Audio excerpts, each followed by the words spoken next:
ایک اچھی فیملی سے تعلق رکھتی ہوں۔ میں اپنے گھر میں سب سے چھوٹی تھی۔ میرے ماں باپ کے علاوہ میرے تینوں بہن بھائی بھی مجھ سے بہت پیار کیا کرتے۔ وہ میری ہر خواہش پوری کیا کرتے۔ میں جو فرمائش کرتی ہوں اسے پورے کیے بغیر چین سے نہیں بیٹھتے تھے وہ۔ زبان پر الفاظ بعد میں آتے اور خواہش پہلے ہی پوری ہو جایا کرتی تھی۔ کچھ عرصہ پہلے میری امی کی کینسر کی وجہ سے وفات ہو گئی تھی۔ پھر ابو نے بڑے بھائی کی شادی کر دی۔ میری بھابھی بھی بہت اچھی تھیں، وہ میرا بہت خیال رکھا کرتی۔ میرے بھائی اور اس کی شادی کو 1 سال ہو گیا تھا اور اس 1 سال میں اس نے مجھے ماں کی کمی محسوس نہیں ہونے دی۔ میرے بھائی نے میری شادی کی ذمہ داری بھی اسی کے سر پر کر دی۔ اس نے میرا رشتہ ڈھونڈنا شروع کر دیا۔ انہی دنوں میرے پیپرز ہو چکے تھے، اسی لیے میں دوستوں کے ساتھ آئے روز آؤٹنگ پر نکل جایا کرتی۔ یوں ہی ایک دن ہم سب ہوٹل میں بیٹھ کر لنچ کر رہے تھے جب اچانک ویٹر نے پھولوں کا ایک گلدستہ میرے ٹیبل پر رکھ دیا اور کہا کہ کسی نے یہ میرے لیے بھیجے ہیں۔ میں بہت حیران ہوئی کہ میرے لیے کون بھیج سکتا ہے۔ میں نے زیادہ غور نہیں کیا۔ اس کے بعد اکثر ایسا ہی ہونے لگا، مجھے روزانہ پھول ملنے لگے۔ آہستہ آہستہ مجھے ان پھولوں کی عادت ہو گئی۔ میں دیکھنا چاہتی تھی کہ وہ کون ہے جو مجھے پھول دیتا ہے۔ ایک دن میں چھت پر کھڑی تھی کہ میں نے دیکھا کہ ایک شخص جس نے بلیک جیکٹ پہنی ہوئی تھی میرے کمرے کی کھڑکی کے اندر پھول پھینک کر چلا گیا۔ میں بھاگ کر نیچے گئی مگر تب تک وہ شخص جا چکا تھا۔ اسی شام کو بھابھی نے میرا رشتہ طے کر دیا۔ میرا دل نہیں مان رہا تھا مگر میں تو اس پھول بیچنے والے شخص کو جانتی بھی نہیں تھی۔ شاید میری قسمت میں یہی تھا۔ حیرت کی بات یہ تھی کہ جب سے میرا رشتہ طے ہوا تھا شاید اس کو بھی پتہ چل گیا تھا کیونکہ وہ اب پھول نہیں بھیجا کرتا تھا۔ شروع میں اداس رہی مگر پھر میں نے اپنا دھیان اپنی شادی کی تیاریوں میں لگا دیا۔ بہت جلد میری بھابھی نے میری شادی اپنے پسند کے لڑکے سے طے کر دی۔ ہمارا گھرانہ کافی آزاد خیال تھا، اسی لیے شادی سے پہلے کئی بار میرا آمنا سامنا علی سے ہوا مگر میں نے ہر بار یہی نوٹس کیا وہ کافی سنجیدہ رہنے والا انسان ہے، اتنا گھل مل کر بات نہیں کرتا۔ میں نے بھابھی سے بات کی تو کہنے لگی، ارے اس میں اتنا پریشان ہونے والی کیا بات ہے؟ شادی سے پہلے سارے مرد ایسے ہی روکھے پھیکے ہوتے ہیں، بعد میں سب ٹھیک ہو جاتا ہے۔ تمہارے بھائی بھی شروع کے دنوں میں ایسے ہی تھے مگر اب دیکھ لو کیسے میرے آگے پیچھے پھرتے ہیں۔ بھابھی کی باتوں سے میری کافی حد تک تسلی ہو گئی اور میں نے شادی کے لیے ہاں کر دی۔ میری شادی علی سے ہو گئی، وہ بہت اچھا تھا۔ ان کے گھر میں میری ساس، نند اور ہم دونوں رہا کرتے تھے۔ شادی کے اولین دن چل رہے تھے، سب اچھے سے گزر رہا تھا لیکن مجھے کچھ حرکتیں علی کی بہت ہی عجیب لگ رہی تھیں۔ وہ بہت تیز پرفیوم لگاتا تھا جو مجھے بالکل اچھا نہیں لگتا تھا لیکن چونکہ نئی نئی شادی تھی تو میں کچھ کہہ بھی نہیں سکتی تھی۔ شادی کی رات بھی میں تیار ہو کر اسی کا انتظار کر رہی تھی۔ جب وہ دولہا بنے کمرے میں داخل ہوا تو میں اتنے ہینڈسم شخص کو دیکھ کر بہت خوش ہوئی۔ شادی کی رات بھی میں تیار ہو کر اسی کا انتظار کر رہی تھی۔ جب وہ دولہا بنا کمرے میں داخل ہوا تو میں اتنے ہینڈسم شخص کو دیکھ کر بہت خوش ہوئی۔ اس نے مجھے ابھی منہ دکھائی دی ہی نہیں تھی کہ میری آنکھیں نیند سے بوجھل ہونے لگیں اور میں ویسے ہی وہیں سو گئی۔ صبح اٹھی تو مجھے بہت شرمندگی ہوئی لیکن علی نے کہا کہ کوئی بات نہیں، آپ کو تھکن کی وجہ سے نیند آ گئی ہوگی۔ مجھے اس کی عادت بہت اچھی لگی کہ وہ احساس رکھنے والا ہے۔ ولیمے والا دن بھی بہت تھکا دینے والا تھا۔ 5 گھنٹے مسلسل بیٹھ کر میری کمر اکڑ گئی تھی، اسی لیے کمرے میں آتے ہی کمر سیدھی کرنے کو لیٹ گئی مگر آنکھ لگ گئی اور میں سو گئی۔ مجھے صبح بہت ڈر لگ رہا تھا کہ علی ناراض ہوں گے۔ اگر وہ ناراض تھا بھی تو اس نے مجھے محسوس نہیں کروایا۔ وہ نارمل سا مجھ سے بات کرتا رہا۔ کچھ دنوں کی بات تھی جب علی کام سے گھر واپس آیا تو اس نے اتنی تیز پرفیوم لگا رکھی تھی کہ میری ناک کو چبھنے لگی اور میں غنودگی میں جانے لگی۔ رات کو کھانا کھانے کے بعد ہم سونے کے لیے لیٹ گئے۔ مجھے بہت جلد نیند آ گئی۔ رات کے آخری پہر میں نے ڈراؤنا خواب دیکھا تو ڈر کے مارے میری آنکھ کھل گئی۔ میں نے علی کو آواز دی تو میں حیران رہ گئی، میری آنکھیں حیرت کے مارے پھٹ گئیں۔ دوسری جانب دیکھا تو علی غائب تھا۔ میں پریشانی سے اٹھی اور پورا کمرہ دیکھ لیا لیکن علی کا کوئی اتا پتا نہیں تھا۔ باتھ روم میں بھی چیک کیا لیکن وہ وہاں بھی نہیں تھا۔ میں ڈرتے ہوئے دوبارہ بیڈ پر آ گئی۔ باقی ساری رات میری ڈرتے ہوئے گزری۔ صبح کو ناشتے کی ٹیبل پر علی کو دیکھ کر دھچکا لگا۔ میں نے پوچھا کہ کہاں تھے آپ؟ تو کہنے لگا کہ تم تو بہت جلد سو گئی تھی، मुझे नींद नहीं आ रही थी, इसीलिए सारी रात लॉन में टहलता रहा। मुझे अपने आप से शर्मिंदगी हुई कि बीवी का काम शौहर को खुश रखना है और मैं रोज 9 बजे ही सो जाया करती थी। पता नहीं शादी के बाद इतनी जल्दी नींद कैसे आने लगी थी। अपने घर में तो मैं 2 या 3 बजे तक जागा करती थी, यहाँ पता नहीं क्यों।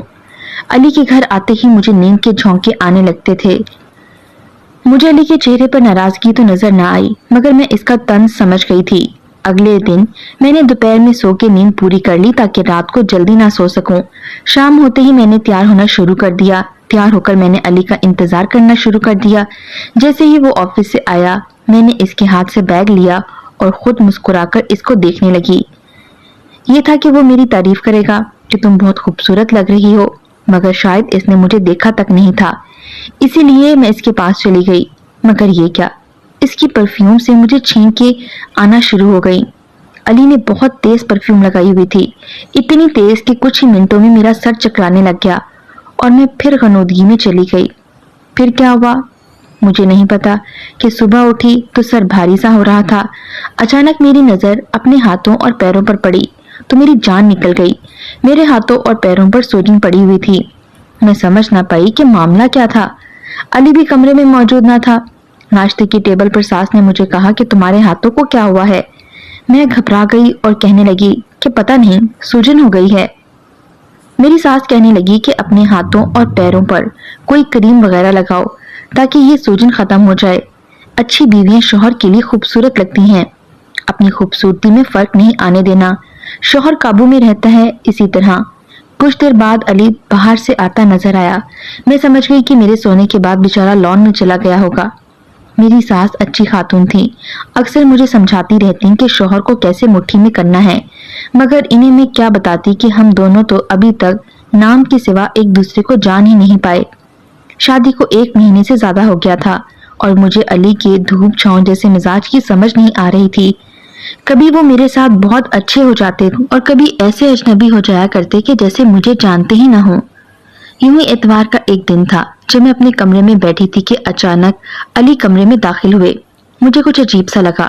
वो बहुत जल्दी में लग रहा था। मैं खामोशी से बैठी इसे देखने लगी।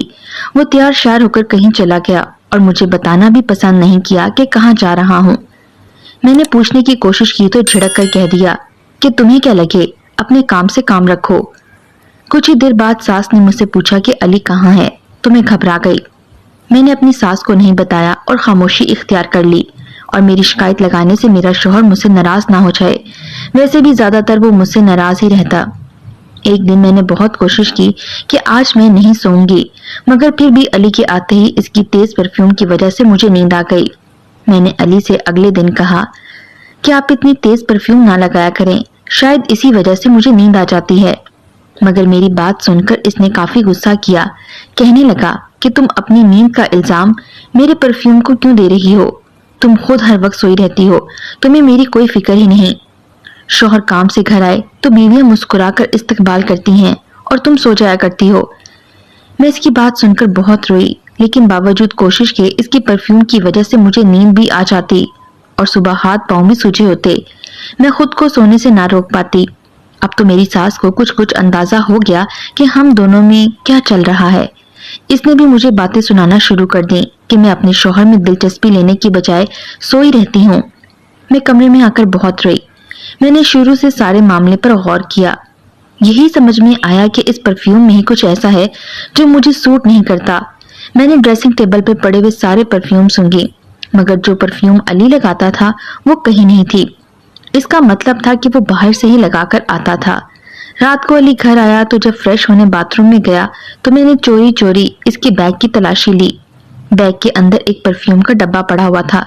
मैंने बेइख्तियारी में से इसे सूंघकर खुद पर छिड़क लिया। अचानक ख्याल आया कि इसी परफ्यूम की वजह से तो मैं सो जाती हूँ, मगर तब तक बहुत देर हो चुकी थी। कुछ ही देर में मैं सो चुकी थी। मेरा शौहर मुझे बहुत बातें सुनाता था कि मैं आम बीवियों की तरह इसका इंतजार नहीं करती, लेकिन इसके आते ही सो जाया करती हूँ। मगर जब भी मैं परफ्यूम का जिक्र करती तो वो गुस्सा हो जाया करते, कहते कि मैंने भी तो परफ्यूम लगाई है, मुझे नींद क्यों नहीं आती। इसके ख्याल में मैं बहाने बनाती थी ताकि इससे दूर रहूं, मगर मैं कैसे समझाती, मुझे तो खुद भी सारे चक्कर की समझ नहीं आ रही थी। کہ परफ्यूम से मुझे गनूदगी क्यों आ जाती है। रोज रोज इस तरह के ड्रामों से मैं तंग आ गई थी, इसलिए बस एक दफा फैसला कर लिया कि इस परफ्यूम वाले राज तक पहुंच सकूं। मैंने अली के आने से पहले ढेर सारी रुई नाक में डाल ली।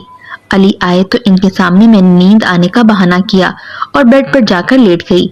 मैंने थोड़ी सी आंखें खोलकर देखा कि अली ने अपने बैग से वही परफ्यूम निकाली और मुझ पर दोबारा ढेर सारी छिड़क दी। मैं शर्मसार रह गई, यानी कि वो खुद चाहता था कि मैं सो जाऊं और इल्जाम मुझे देता रहा। मैं जानबूझकर सो जाती हूँ। वो तो शुक्र था कि मैंने नाक में रुई डाल रखी थी और सांस बंद कर लिया था ताकि इस परफ्यूम का असर मुझ पर ना हो।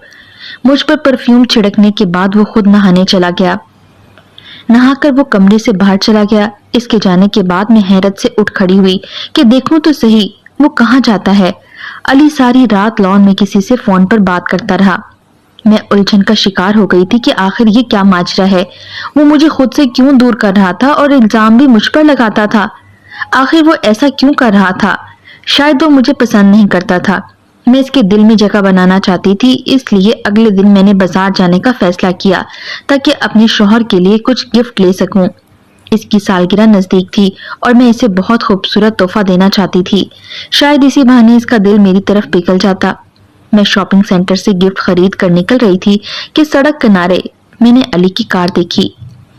मैं हैरान हुई कि इस वक्त तो वो ऑफिस में होता है, यहाँ क्या कर रहा है।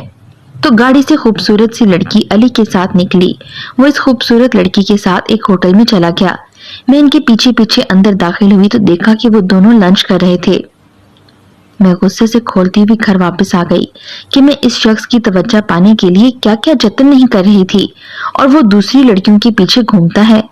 और इस दिन तो मैंने बर्दाश्त कर लिया कि हो सकता है इत्तेफाक हो, वो लड़की इसकी कोई कोलीग वगैरह हो। ये सोचकर मैंने अपने दिल को झूठी तसल्ली दी। मगर कुछ दिनों बाद मैंने इन दोनों को फिर एक साथ देखा। इस दिन मैं अपने मैके से वापस आ रही थी कि रास्ते में सिग्नल पर गाड़ी रुक गई तो मैंने इन दोनों को देखा। वो दोनों एक अस्पताल में दाखिल हो रहे थे। अब तो मेरा शक यकीन में बदल गया कि ये शख्स मुझे धोखा दे रहा है। मेरे होते हुए किसी और के साथ भी ताल्लुक है इसका और मुझे सारी गेम समझ में आ रही थी। यकीनन मेरा शौहर मुझसे शादी नहीं करना चाहता था, इसीलिए हर रोज रात को जानबूझकर मुझे सुलाकर इसके पास चला जाता होगा। मैंने फैसला कर लिया कि मैं इस राज की तह तक पहुंचूंगी। मैं अपना शौहर हरगिज भी किसी के साथ शेयर नहीं कर सकती क्योंकि मुझे इससे मोहब्बत हो गई थी। मैंने सोच लिया था कि वो जिस औरत के चक्कर में भी है इन्हें इसके चंगुल से निकाल कर रहूंगी। इन दिनों एक और मुश्किल का भी मुझे सामना करना पड़ा।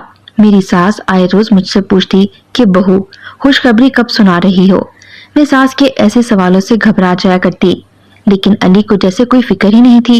वो अपने कामों में मसरूफ रहता और तेज परफ्यूम लगाना ना छोड़ता। अब तो मैंने भी जिद में आकर इसे कहना छोड़ दिया था और जानबूझकर इस परफ्यूम की वजह से मैं जल्दी सो जाया करती थी। सारा दिन भी मेरा उलझन में गुजरता। एक दिन मेरा इन्हीं सोचों में बीपी शूट कर गया और मैं बेहोश हो गई। होश में आई तो अस्पताल में थी। मुझे डॉक्टर ने बताया कि तुम्हारे शौहर ने तुम्हारा बहुत ख्याल रखा था, पिछले 2 दिन से यही था। मुझे सुनकर खुशगवार हैरत हुई, लेकिन नजर जूं ही इस डॉक्टर पर पड़ी मेरी जान निकल गई। वो तो वही लड़की थी जिसको 2 बार मैं अपने शौहर के साथ देख चुकी थी। वो डॉक्टर मुस्कुराते हुए चली गई। मुझे जो थोड़ी देर पहले अपने शौहर का सुनकर हैरत हुई थी, अब समझ में आ गया कि क्यों वो 2 दिन यहाँ रहा था। यकीनन इसी डॉक्टर की वजह से। इस डॉक्टर के करीब रहने का इसे बहाना जो मिल गया था, वो थी ही इतनी खूबसूरत कि किसी का भी दिल इस पर आ सकता था और यही बात मेरे दिल को चुभ रही थी। मेरी तबीयत ठीक हुई थी तो भाई और भाभी मुझे लेने आ गए कि कुछ दिन हमारे साथ रहो। इनके साथ अपने घर में चली गई। अपने कमरे में आकर जब मैंने अलमारी से कपड़े निकाले तो बहुत से सूखे हुए फूल मिले। इन फूलों को देखकर मुझे सब याद आ गया। कोई मुझे चाहता था और दीवाना वार मुझे फूल भेजा करता था और आज मैं जिसको चाहती थी इसको कोई कदर ही नहीं थी मेरी। अगले दिन भाई मुझे दोबारा अस्पताल ले गया कि डॉक्टर ने कहा था कि तुम्हारा चेकअप एक बार फिर करवाना है। मैं भाई के साथ अभी कॉरिडोर में ही थी जब मैंने अली को इसी डॉक्टर लड़की के साथ इसके कमरे में जाते देखा। इस लड़की ने गोद में बच्चा भी उठाया हुआ था। ये देखकर मेरा दिल दुख से भर गया। मैं बीमार थी और मेरा शौहर अपने ही चक्रों में था। मैं भागकर गाड़ी में बैठ गई। भाई बेचारा परेशान हुआ कि क्या हो गया है, चेकअप नहीं करवाना। मैंने कहा नहीं फिर कभी, अभी अस्पताल से मुझे वहशत हो रही है। खैर हम घर आ गए। घर आकर सारी रात मैं गुस्से से टहलती रही। मेरा बस नहीं चल रहा था कि इस लड़की को कहीं गायब कर दूं, ताकि मेरा शौहर इससे पीछा छुड़ाकर मेरा होकर रह जाए। अगले दिन मैं भाभी को बताकर अस्पताल चली आई। मेरा इरादा था कि इस डॉक्टर को आज अच्छे से बेइज्जत करूंगी। रिसेप्शन से पता किया तो मालूम हुआ कि वो कैफे में है। मैं वहां पहुंची तो झटका लगा। मैं इसके पास गई तो वो मुस्कुराकर खड़ी हो गई और मेरा हाल पूछने लगी। साथ खड़े आदमी की तरफ इशारा करके बोली कि ये मेरे हस्बैंड हैं और ये मेरा क्यूट सा बेटा है। इसने कुर्सी पर बैठते हुए 2 साल के बच्चे को उठाते हुए कहा, जो मैंने कल इसकी गोद में देखा था।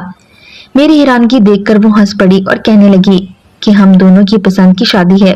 किसी को लगता ही नहीं कि मैं एक बच्चे की माँ भी हूँ। मैं ये सब तवक्का नहीं कर रही थी। मैं तो समझ रही थी कि वो मेरे शौहर पर डोरे डाल रही है, मगर वो तो खुद शादीशुदा और एक बच्चे की माँ थी और अपनी जिंदगी में बहुत खुश लग रही थी। फिर अली के साथ इसका क्या ताल्लुक? वो कहने लगी कि अली हर वक्त तुम्हारी ही बातें करता रहता है। तुम बीमार थी तो इस बेचारे ने तुम्हारा बहुत ख्याल रखा। तुम बहुत लकी हो, तुम्हें अली जैसा शौहर मिला। इस डॉक्टर की बातें सुनकर मेरा दिमाग घूम गया। क्यों वो झूठ बोल रही थी? अली तो मेरी तरफ देखना भी पसंद नहीं करता था। यही बात मैंने भी कह दी तो वो बेयकीनी से मेरी तरफ देखकर बोली, तुम्हें हकीकत का इल्म नहीं है, जाओ जाकर सच मालूम करो। इसकी ये बात सुनकर मुझे एहसास हुआ कि वाकई मुझे खुद सच मालूम करना चाहिए, और ये तभी हो सकता था जब मैं वापस चली जाती। मैं अस्पताल से वापस घर आ गई। मेरी सास और नंद मुझे देखकर बहुत खुश हुई। मैंने इन्हें मना कर दिया कि अली को मत बताइएगा कि मैं वापस आ गई हूँ। अली को मालूम नहीं था कि मैं घर पर हूँ, इसीलिए आज वो कमरे में आया तो उसने वो परफ्यूम नहीं लगाया था। मैं देखना चाह रही थी कि आज वो मुझे सुलाने के लिए क्या तरकीब लगाता है। मुझे कमरे में देखकर घबरा गया। कहने लगा, तुम कब आई? मैंने कहा कि आप खुद ही तो कहते हैं कि आपके आते ही मैं सो जाती हूँ, इसीलिए आज आपका शिकवा खत्म करने का सोचा है। अली की रंगत फक हो गई। कहने लगा, नहीं, तुम सो जाओ, तुम्हारी तबीयत ठीक नहीं है। मैं स्टडी रूम में जा रहा हूँ, मुझे कुछ काम है। वो उठकर कमरे से बाहर चले गए। मुझे बहुत गुस्सा आ गया। मैंने गुस्से से कमरे में मौजूद चीजें फेंकना शुरू कर दी। मैंने अलमारी से कपड़े निकालकर बेड पर फेंकना शुरू कर दिए। मैंने घर वापस जाने का सोच लिया था। अलमारी से कपड़े निकालते हुए मैंने एक सफेद लिफाफा देखा। ना चाहते हुए भी मैंने वो उठा लिया। वो किसी अस्पताल का था, शायद मेरी ही रिपोर्ट्स हों। यही सोचकर मैंने वो खोल लिया, लेकिन जैसे जैसे मैं पढ़ती गई मेरे कदमों तले से जमीन निकलती गई। वो रिपोर्ट्स अली की थी। इसे ब्रेन ट्यूमर था। ये हकीकत मुझसे बर्दाश्त नहीं हो रही थी और मैं जमीन पर गिर गई। मुझे यकीन नहीं आ रहा था कि ये सच है। मैं भागती अली के पीछे स्टडी रूम में गई और एक और धचका लगा। इसके स्टडी रूम में हर तरफ मेरी ही तस्वीरें लगी हुई थी, और वो सारी उन मौकों की थी जब वो मुझे फूल भेजा करते थे। इसका मतलब ये था कि वो फूल भेजने वाला अली ही था। ये जानकर मेरे सर पर आसमान टूट पड़ा। सामने जाकर इसकी रिपोर्ट्स रख दी तो वो चौंक पड़ा। मैंने रोते हुए पूछा, ये सब क्या है?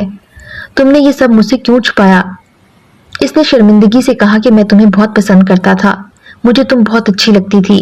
मैं ही तुम्हें वो फूल भेजा करता था और तुम्हारी तस्वीर खींचकर यहाँ स्टडी रूम में लगा दिया करता।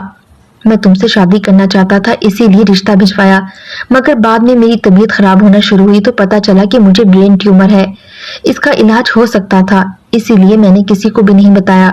मुझे उम्मीद थी कि मैं शादी से पहले मेरा मुकम्मल हो जाएगा इलाज, मगर डॉक्टर ने कहा कि अभी 2 माह मजीद इलाज में लगेंगे। इसलिए मैं बेहोशी वाली तेज परफ्यूम लगाकर कमरे में आता था ताकि तुम्हें नींद आ जाए और तुम सो जाओ। खुद मैं उसी वक्त नहा लेता और असर खत्म हो जाता। मैं चाहता कि मुकम्मल सेहतयाब हो जाऊं, फिर ही तुम्हें ये सब बताऊं।